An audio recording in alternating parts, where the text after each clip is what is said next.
What happens when military force meets economic reality? Right now, we're watching a masterclass in unintended consequences unfold at our southern border. Trump's troop deployment to Mexico was supposed to project strength, demonstrate resolve, and force compliance. Instead, it's triggering exactly what it was meant to prevent, and the fallout is spreading faster than anyone in Washington anticipated. Here's what they didn't tell you: Mexico isn't some isolated economy we can simply push around anymore. Over the past decade, it became America's largest trading partner, surpassing even China. Those factories, those supply chains, those daily cross border transactions worth billions, they're the backbone of American manufacturing, American retail, American jobs. When you send troops to pressure a country you're economically married to, something's got to give, and it's giving right now. Mexican officials are quietly redirecting trade discussions toward China and the European Union. American companies with operations in Monterrey and Guadalajara are watching their costs spike as cross border tensions rise. Consumers here at home, they're about to feel it in their wallets. This isn't just a border issue anymore, it's an economic reckoning that reveals how power actually works in the modern world. Let me explain what's really happening here, because the surface story you're getting from mainstream media is missing the deeper currents that are reshaping our entire hemisphere. When those troops rolled toward the Mexican border, the assumption in Washington was simple: show of force equals compliance. It's the old playbook, the one that's been gathering dust since the Cold War ended, and someone apparently decided to pull it off the shelf and try it one more time. But here's the thing about old playbooks: they were written for a world that doesn't exist anymore. Think about what Mexico represented to American policymakers for most of the 20th century. It was the neighbor you could take for granted, the economy that depended on us far more than we depended on it, the country that would ultimately bend because it had no choice. That calculation made sense in 1985, maybe even in 1995. But we're living in 2026 now, and the global economic architecture has been completely rewired. Mexico isn't just assembling products for American companies anymore, it's become the critical node in a manufacturing network that spans the entire Western Hemisphere. When you threaten that node with military posturing, you're not just pressuring one country, you're destabilizing a system that American corporations spent 3 decades and trillions of dollars building. Let's talk about what those corporations actually did. Starting in the 1990s with NAFTA, American businesses began moving production south of the border at a scale that transformed both economies. They weren't doing this out of charity or some abstract belief in free trade. They were doing it because labor was cheaper, regulations were lighter, and proximity to the United States meant they could maintain just-in-time supply chains that kept costs down and profits up. Over time, this created an integration so deep that trying to separate the two economies now would be like trying to unscramble an egg. Your car doesn't matter if it's a Ford, a GM, or even a Toyota assembled in Texas, probably has components that cross the Mexican border 4 or 5 times during production. Each crossing represents a link in a chain that employs people on both sides, generates tax revenue on both sides, and keeps prices reasonable for consumers on both sides. Now imagine you're a CEO of one of these companies. You've spent billions building factories in Querétaro and Guanajuato.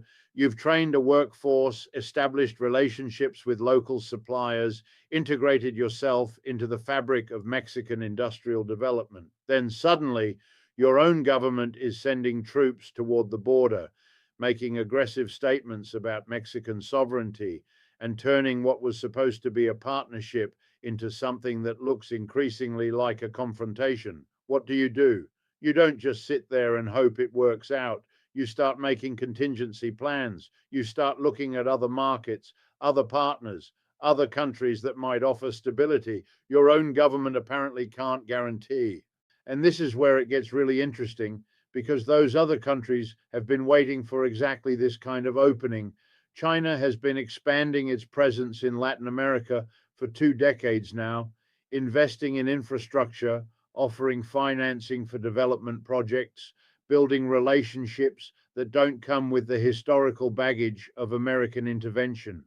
When American policy creates uncertainty in Mexico, Chinese officials start making phone calls.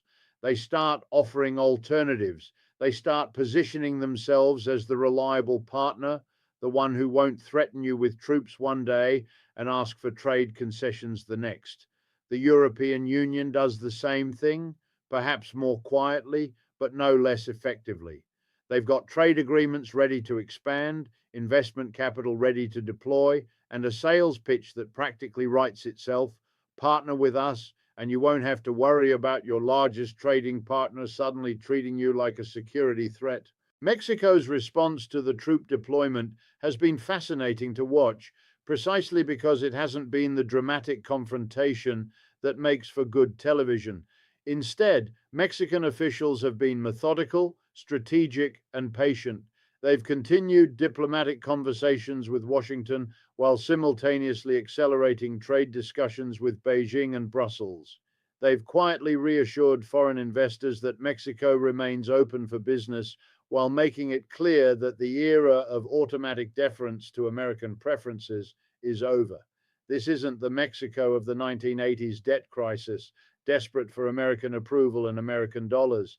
This is a Mexico with options, with leverage, with a sophisticated understanding of how to play the great powers against each other for its own benefit. The economic data tells the story that the political rhetoric tries to hide. Since the troop deployment was announced, we've seen Mexican officials sign preliminary agreements for expanded agricultural exports to China.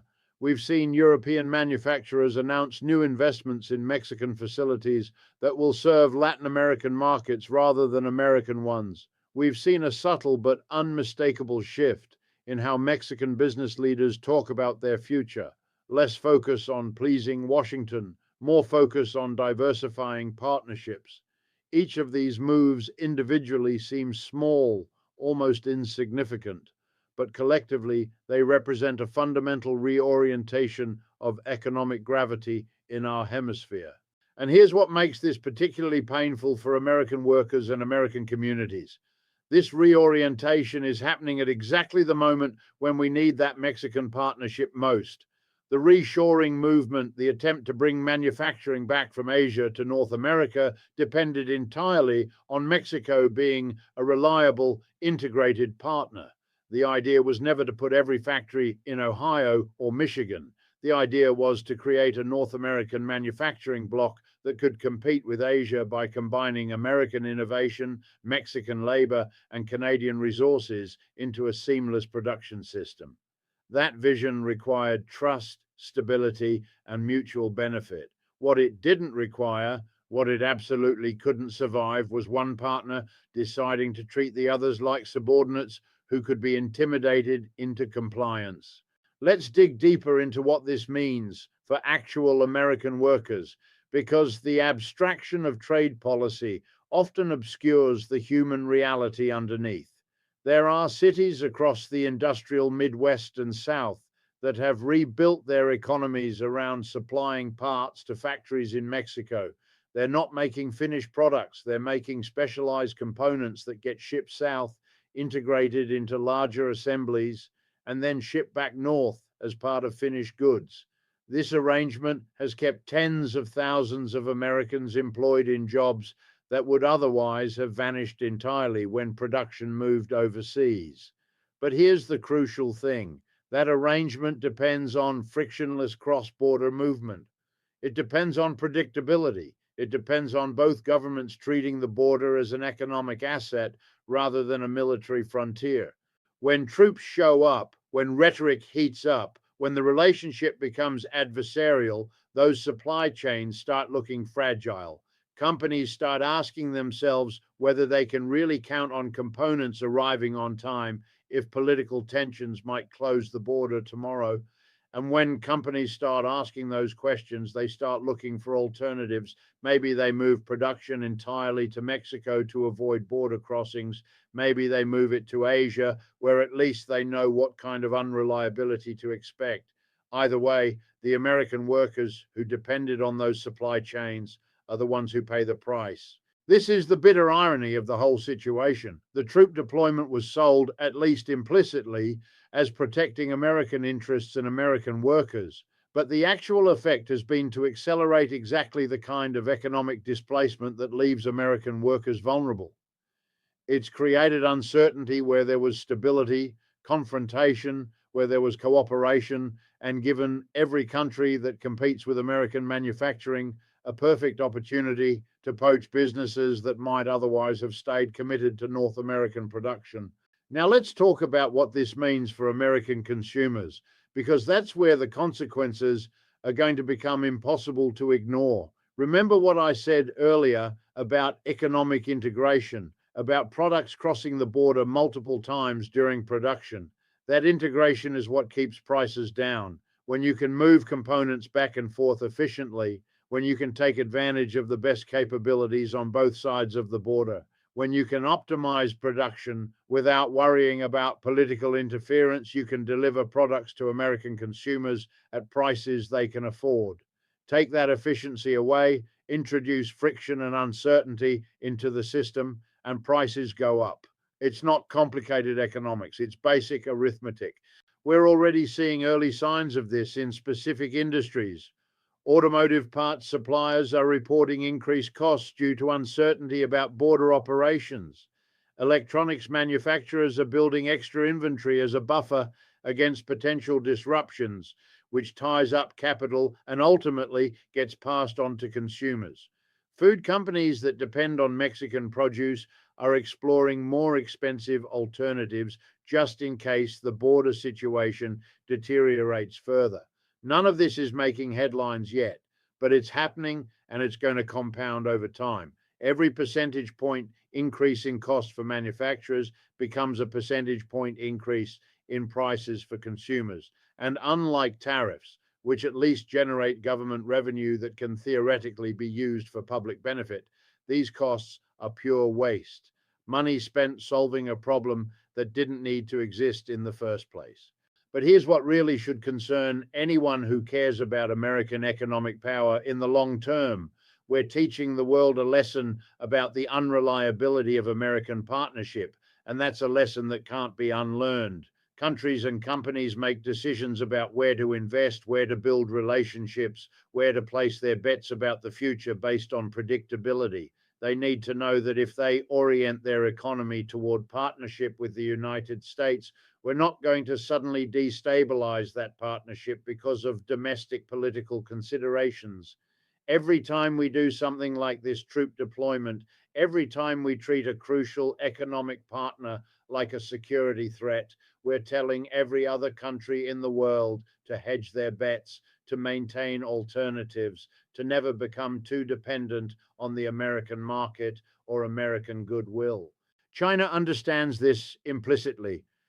Their Belt and Road Initiative, whatever its flaws and whatever imperial ambitions might drive it, offers countries something that looks increasingly valuable in a world where American policy swings wildly with each political cycle. Consistency.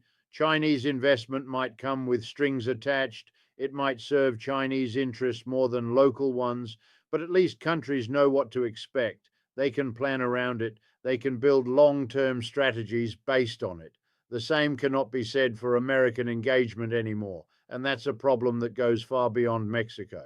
Think about what message we're sending to every other country in Latin America right now. If Mexico, our largest trading partner, the country most integrated into the American economic system, can be threatened with military deployment over policy disagreements, what does that say about how we'll treat smaller countries with less leverage? It tells them they need to diversify, they need alternatives, they need to make sure that economic dependence on the United States doesn't translate into political vulnerability.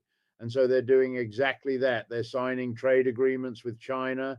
They're welcoming European investment. They're building economic relationships that reduce American influence across the entire hemisphere. This is what hegemonic decline looks like in real time. It's not usually dramatic.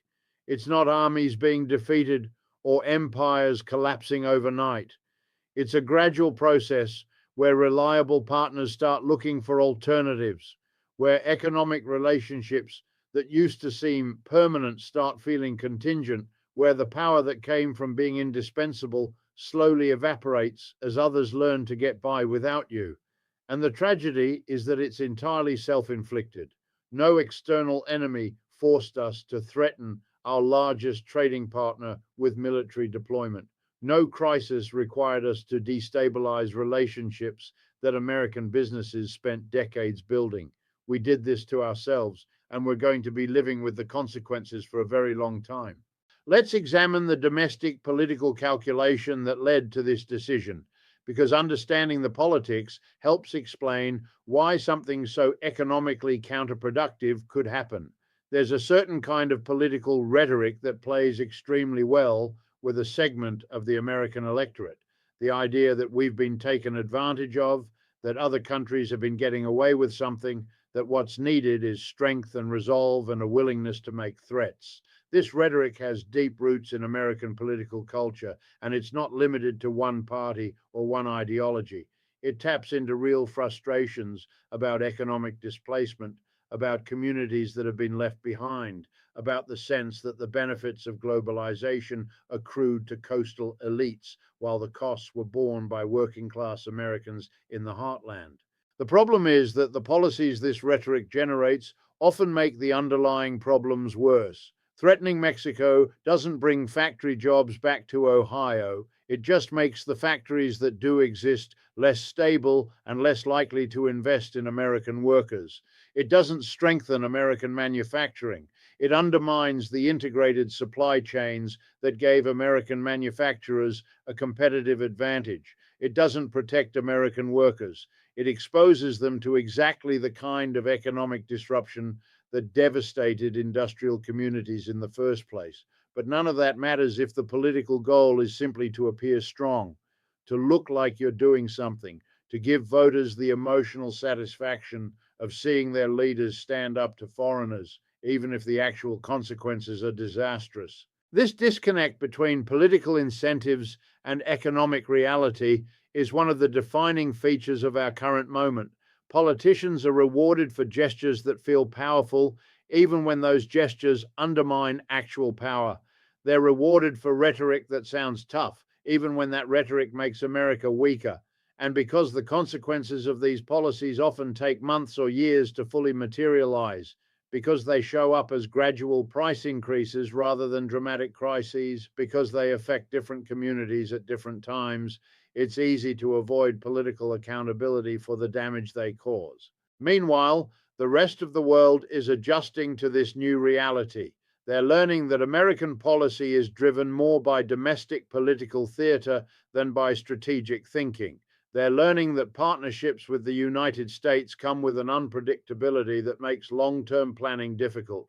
They're learning that hedging against American unreliability is just good business sense. And each time they learn these lessons, American influence diminishes a little more.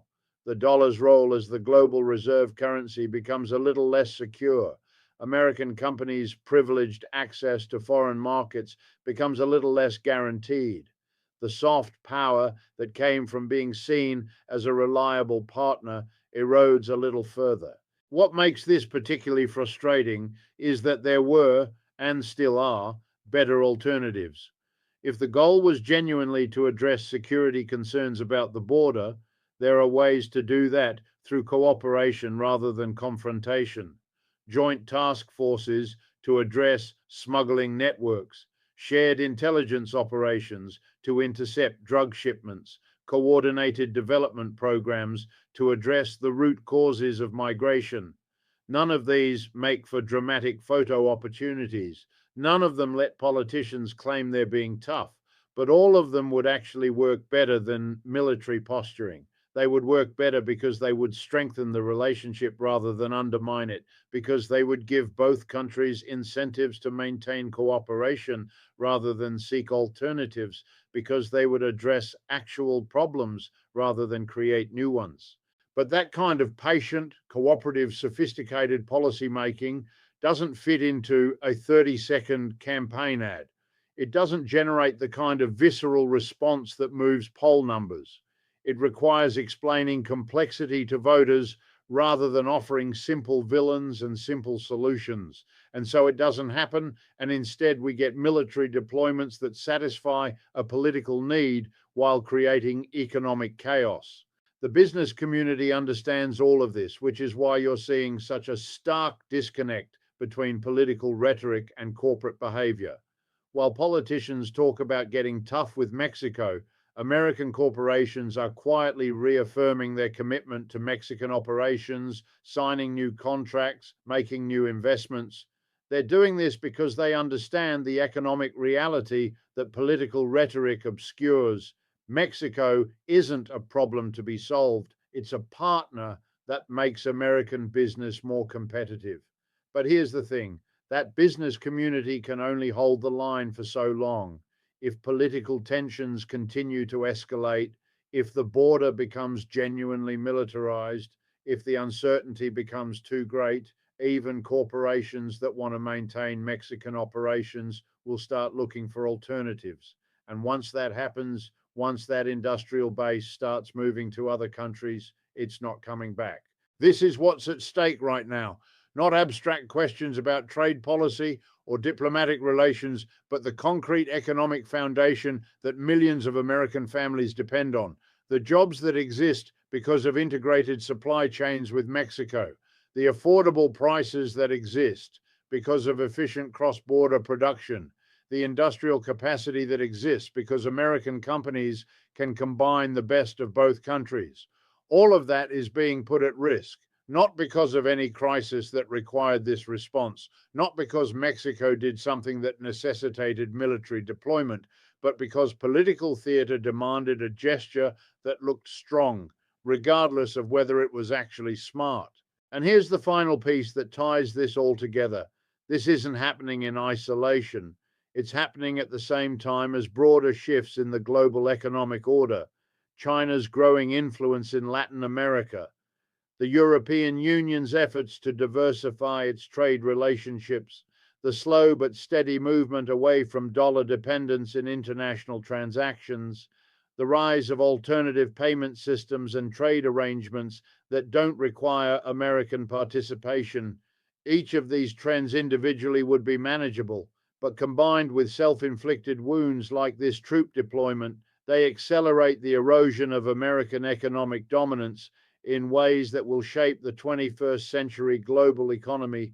We're watching the architecture of American power, painstakingly built over 75 years, being dismantled piece by piece, not by external enemies, but by internal political dysfunction. That's the real crisis here. That's what history will remember about this moment.